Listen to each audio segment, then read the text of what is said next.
Assalamu alaikum, everyone, and Ramadan Mubarak. Inshallah, it's a blessed month for all of us. In today's webinar, we are discussing how to expedite your case at the USCIS and the NVC and how to get congressional assistance for your expedited cases. Expedited cases is one of the most common requests we receive at YAMA, so we just wanted to give you guys a step-by-step explanation of how the process works and how to make it easier for yourselves. So Brother Mohammad Saleem, whenever you're ready, you can get started. Assalamu alaikum, everyone. Again, for those celebrating Ramadan, Ramadan Mubarak. This is for most Muslims in the United States, their first day. And may this be one filled with blessings for you and your family. We're excited to do this presentation. In this webinar, we're going to cover how to expedite your immigration case with USCIS National Visa Center and the U.S. Embassy. This is part of a series of webinars that we've been doing about every month or so since the last 3-4 months to just help our community understand, the immigration process, because New York City and all throughout the U.S. there's a lot of immigrants, and many people don't understand, the different parts of the process. They think that if they accomplish one thing, that their case will automatically be approved. In this, we're going to cover the expedited part of the process and when you can make an expedited request. But generally speaking, what we want you to do is that take a look at the other webinars that we've done, whether they're in the links below on Facebook or on YouTube. Check them out so that you'll be familiar with the general process and the other documents that you need. We won't cover any of that in here, okay? So I will go ahead. Amal, if you can give me access so I can share my screen.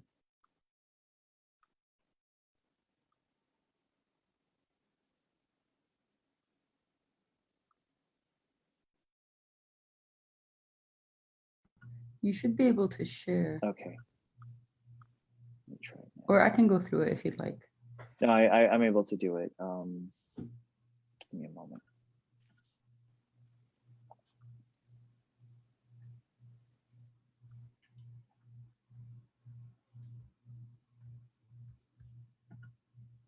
Let me know if you can see the presentation. Yeah, just hit present at the top. Okay. Top right. All right, great. So again, what is an expedited request? So many people read a little bit about this and they come to our, through the Yemeni American Merchants Association, they come to us, or they, will either call me or contact me in private practice and say, I'd like to do this. I've been waiting for my husband or wife's case, or my son's case, or my mother and father's case for a long period of time. I want to make an expedited request because I can't wait any longer. So the first thing I tell people is that I need to make sure that there's a couple of things that have already been done on your case before we can make an expedited request. The expedited request is a way to get your case processed faster than normal processing times. However, in order to do that, whether it's with USCIS, whether your case is with USCIS or with National Visa Center or at the embassy, you have to check to see, what stage it is. I'll give you an example. With USCIS, if you just filed your case last month and you want to make an expedited request now, that's going to be pretty tough because they're going to say to you that we have so many other people that have been waiting for 5 months, 6 months, a year, and you want to get ahead of them to get your case approved. So it's a little hard. And that's just one example. So you can make a variation of that expedited request with USCIS National Visa Center, which is known as NVC, where you do your case processing. And then the final stage is kind of at the embassy, where you try to expedite the visa processing after the interview is conducted. Again, I won't go into the general steps of it because our other webinars covered, how a case gets started at USCIS, then gets sent to the National Visa Center, and then gets sent to the embassy. So let's go ahead and talk about the next step, which is the first one, how to get your case expedited at USCIS. Mohammed, I'm sorry. Uh, Can you just click present because it's just showing the first screen right now oh, okay.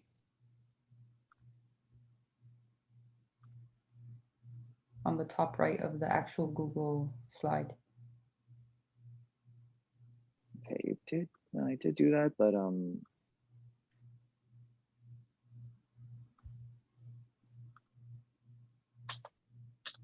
you still see that first slide?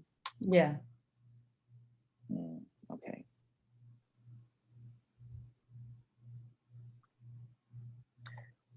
Do you want me to? Okay, there we go. All right, I understand what happened. My apologies. Okay. Thank you. All right, so, the expedite request, again, I was talking about, there's USCIS National Visa Center, and then at the embassy, there's variations of this that you can make when your case, you want your case to be considered to be processed faster than what is the normal time and the processing time. So how do you expedite your case at USCIS? USCIS is where all your cases, for the most part, get originated in the United States, or even when your family members are overseas.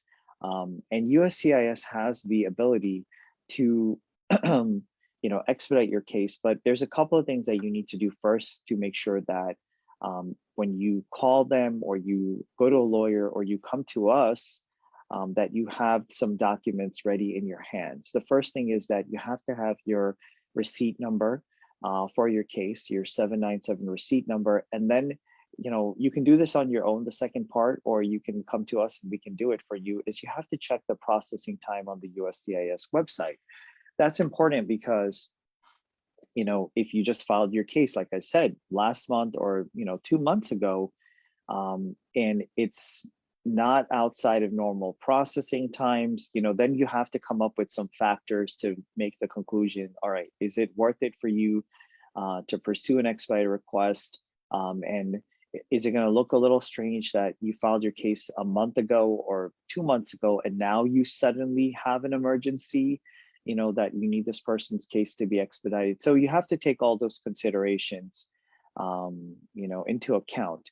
An expedited request is not a way to cut the line. It's a way to show to the US government that there really is a legitimate reason why your case should be given priority, or, your beneficiary, the immigrant, should be able to come into the country much faster, or his case or her case should be moving much faster.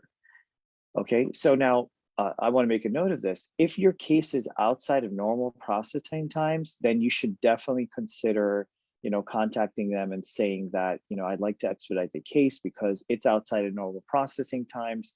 It's taking much longer. I've been away from my family members, relatively comparison to other family members who've had their cases approved. But it doesn't mean that, it has to be, outside normal processing times, because the expedited request has 4 primary reasons or basis that you can make it upon. Okay, the first one is related to severe financial loss to a person. In this case, we do family immigration, so it's related to financial loss to you, or maybe to your loved one, the immigrant over there, if the case can't be expedited. Again, you have to detail and specify and articulate how that loss is going to happen to you, or something else like that. And that's a monetary value. You may have to come up with some sort of like reports or something showing, that is documenting the loss. It could be that, if that person doesn't come here, it's going to cost you, as the person who's sponsoring that person, or keeping their living expenses over there, that you're going to go bankrupt by just being unable to pay for 2 house bills over here and your family's house bill over there. I just want to kind of make a note of that. Like, that happens a lot, where you're living here, you have your household expenses here, and you have your household expenses there. And some of my clients are like, I can't do it. I can't keep my wife paying her bills over there and my bills over here. I'm going into credit card debt, and I'm going to have to file for bankruptcy. So that could be an example of that.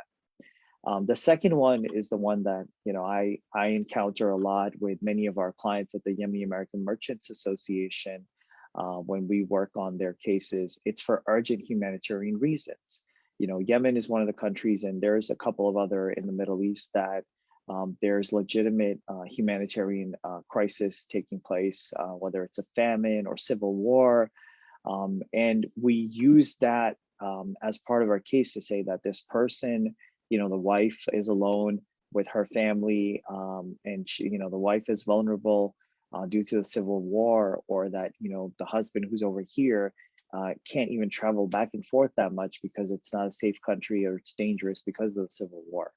So you have to make a compelling case about a humanitarian reason why your case should be expedited. And you need documentation for that as well. You need documentation to show that maybe she's living in a dangerous part of Yemen where there's a lot more civil unrest.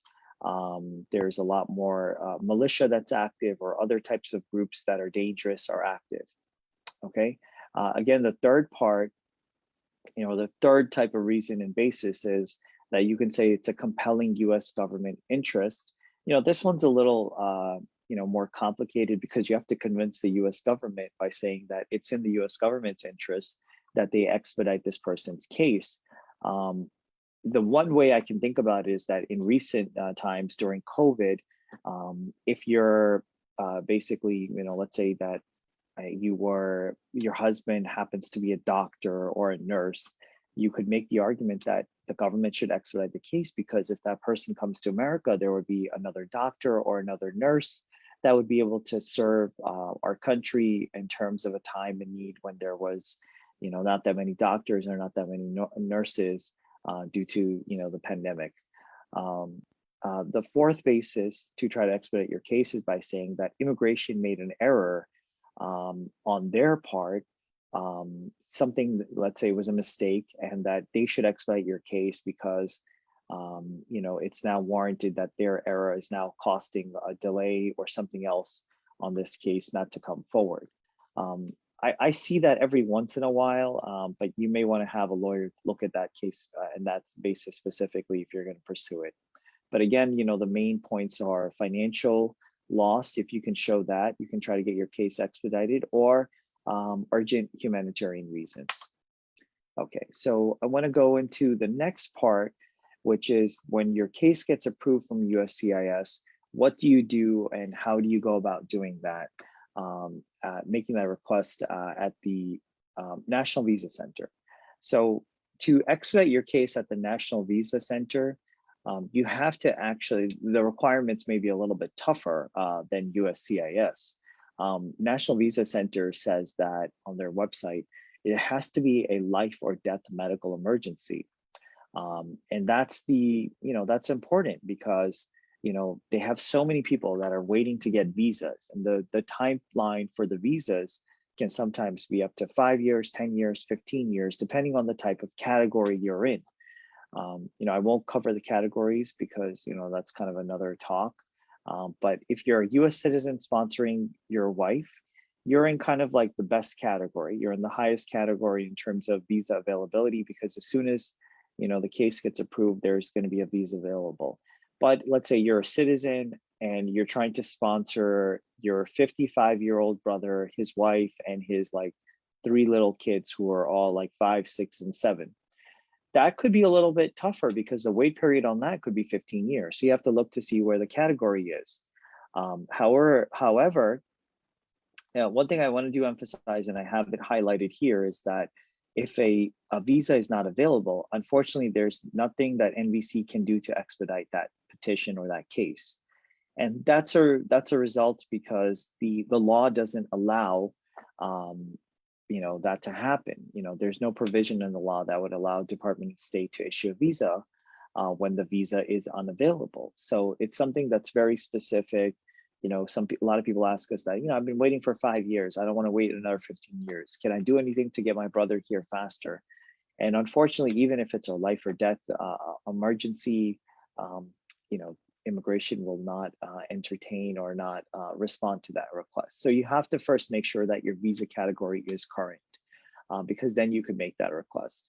Now, once you figure that out, the request is relatively straightforward. You can make it by email.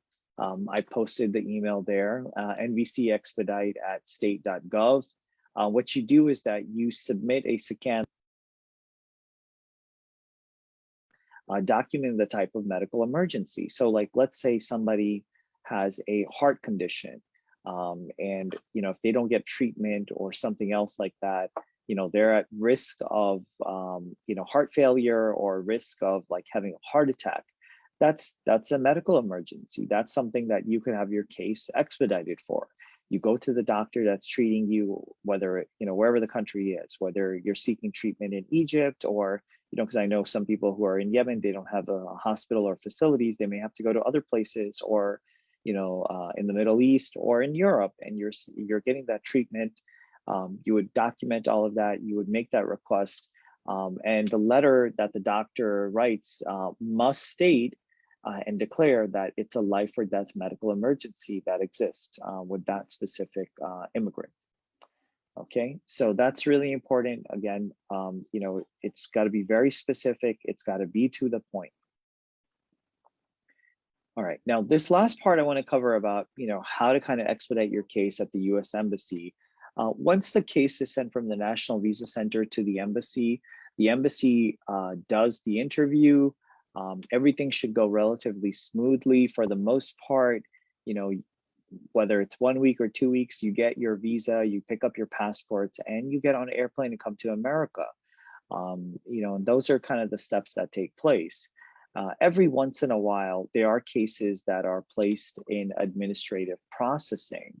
Now that could be a subject matter of its entire own, but I want to talk about how to kind of expedite your case out of administrative processing. So what you do is you kind of wait up to 60 days. If they say, okay, we're putting your case in expedite administrative processing. After that, you follow up, you contact the embassy directly if you see there's any documents that are needed or any information that's needed that you can provide to kind of, help them with the administrative processing. In the past, I've had clients that were emailed questionnaires saying, okay, tell us all your social media accounts, tell us all your social media, or other types of things that you're active on social media. So that's something that, you can reach out to and help them on. If they're looking for information, just give that. It doesn't mean that within 60 days, they will kind of just, respond and release your case, because there are cases where it could take longer. But if you're proactive, you could try to find a way to get your case expedited out of administrative processing.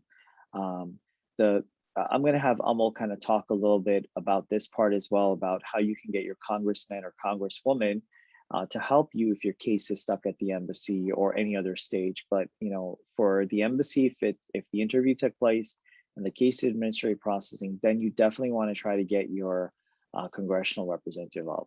One thing I do want to mention is that if you push a little bit too much at the administrative processing stage to try to get your case expedited, or say, what's a delay, it's taking too long, there could be something where your case gets denied. And I have that noted over here that, if there's a visa denial, it cannot be appealed. So if you're in that administrative processing stage, you want to make sure you have a lawyer or legal counsel involved, so that hopefully they don't deny your visa case, and that you have the opportunity to reapply for a visa in the future. And that you can, even if they deny it, you can reapply, you can start the process all over again. Okay. We'll leave some questions for the end, but I'm going to cover this next part and have Amal speak about it a little bit more.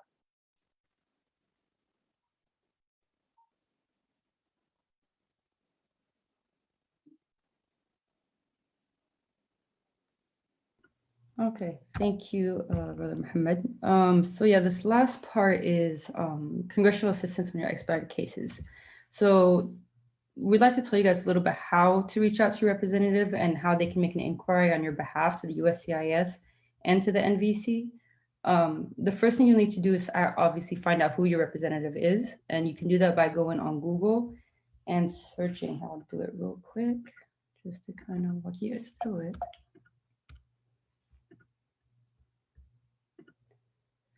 So you'll search, find your representative, and you'll click on the first link here.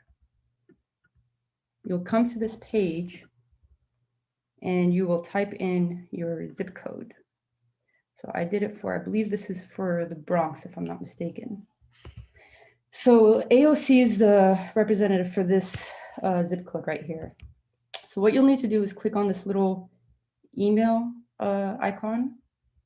It'll take you to this page, and everybody's, every congressperson's website and the way they do this is a little bit different. This is just the way that AOC does it.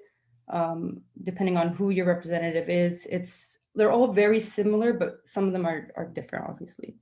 So you'll type in again the zip code. And for a lot of the websites, you'll need to know the 4-digit extension, which you can find either if you look at the USPS, the post office website, or if you just Google your address, it should come up. So you type in 2830. This is just an example. So then the next thing you'll need to do is find help with a federal agency. And again, everyone's website is different. Some have it this way where it's set up in different steps. Others have like a drop-down menu where you will click on it and then you'll have to just search it in that menu. So you click help with a federal agency and it once again asks for your zip code, put it in, put in the 4-digit extension, confirm. And then what you'll need to do is fill this out. It's very simple. It's just basic information, first name, last name, email address, street address, city, state. I mean, like, again, just your basic information. Social Security, if you have it, it's better to put it in. Date of birth, agency involved. This is very important. A lot of people leave this blank, but you need to put it in. It's either USCIS or NVC or whatever agency may be. If you have a case number, you put that in. And then this part is also very important. So, excuse me, the description of the problem is this is where you need to put in your hardship. So this is where you need to explain to them why your case needs to be expedited. As Brother Mohammed has emphasized throughout the webinar, it needs to be compelling. You need to go here. I don't know how much room it gives you here, but as much detail as you can about why your case specifically needs to be expedited. So you'll go through all that, fill that in, and then you click, I'm not a robot, submit it, and it will submit it to AOC. You'll get a confirmation email, and you just wait for a response from there. And again, other ones that I've done for different clients, it's for example with Schumer, I believe you have to print a PDF. You fill out the same exact information. It'll ask you for your name, address, social security, date of birth, description of the problem. With his office, you have to print out the PDF, sign it, scan it, and send it back to them. So just depending on which office you go to, who your representative is, the process is similar, but it might differ in a few cases. So yeah, after you go through all the steps, you fill out the privacy release form. Here's an example also of Hakeem Jeffrey's privacy release form. Again, same concept, your name, address, email, case number. I don't believe AOC's asked for a case number. Agency involved, again, that's very important. Signature. So this is an example of a privacy release form that you would have to print out, sign it, date it, and then send it back. And then you can see down here the offices that they have. Sometimes they'd have the email down there too that shows you where you can email it to or mail it to one of the offices. So you can also submit a letter. If there's an email that lets you attach documents, you can submit a letter that you just type out where you explain your hardships and again why your case needs to be expedited. But as you saw with AOC, they have a designated space for that, so you don't have to do that with her. Other than that, I believe these are the steps for congressional assistance. This is something that at YAMA we can help you with if you do need help. But it's pretty simple, it's pretty straightforward. And then once you submit it, within 2 weeks, if you don't hear anything back, we like to do a follow-up just to see where the case is, and hopefully you'll get a response and they'll let you know whether they've reached out to the USCIS, the NVC, and if they've heard anything new or if it's just, just pending. So I think that's it with the congressional assistance. I don't know, Mohammed, if you want to add anything to that. Yeah, one thing I will add is that you can get the congressman or congresswoman to help you in any stage of the case that you're at, whether it's with USCIS, whether you're with the National Visa Center, or whether your case is administratively stuck or going administrative processing at the embassy after the interview's been conducted. So it's important to use the congressional offices, because especially if you're in New York City, the congressional representatives all in New York City are really good in terms of helping their constituents. We like to encourage our community members and our clients to do it, because it actually makes the congressman or congresswoman's office acknowledge that our members are our community that needs to be served as well. And that's important, because then they can show that there's so many immigrants that need these types of services, and they can understand that whether you're Yemeni or another type of person here that's an immigrant, that your case is facing delays or hardship. And then oftentimes the congressional offices will become your advocate as well as your lawyer, to in addition to your lawyer, to try to get your case moved along so that there isn't that many delays. Even if they can't expedite it, they'll at least do something that will put a little bit of pressure. Yeah, definitely. And I think with that being said, I don't know if there's anything else you want to add, some closing remarks, Brother Mohammed. Yeah, I mean, the remarks that I would make are that, again, this is just one part of the immigration process. And one of the things that we like to encourage our clients is that immigration is not something that you can understand in one day. If you're an immigrant, if you're trying to get your husband or your wife into the United States, you want to understand the process in 10 minutes or 15 minutes. So it's an ongoing educational process on your end to understand what each agency does. So one of the things that we're trying to do is educate our community so that they can become better informed and become more proactive on their immigration cases, so that there isn't that many delays on their cases, or in the future they don't miss any deadlines or documents, so that when they come to us, we can help them. This is just one of the series that we're doing. We want you to check out the other webinar series that we've been doing, that we want to make sure that you get access to and become aware of the different stages of your immigration case. And we hope you share this with your friends and your family members who may need help, or you save it for later when you want to watch it and you're working on your husband's case or your wife's case.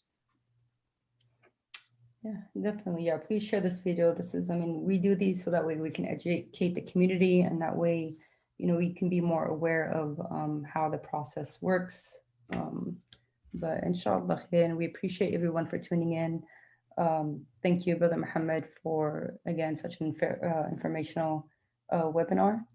And again, Ramadan Mubarak to everyone. Jazakumullah khair, and assalamu alaikum. Okay, assalamu alaikum.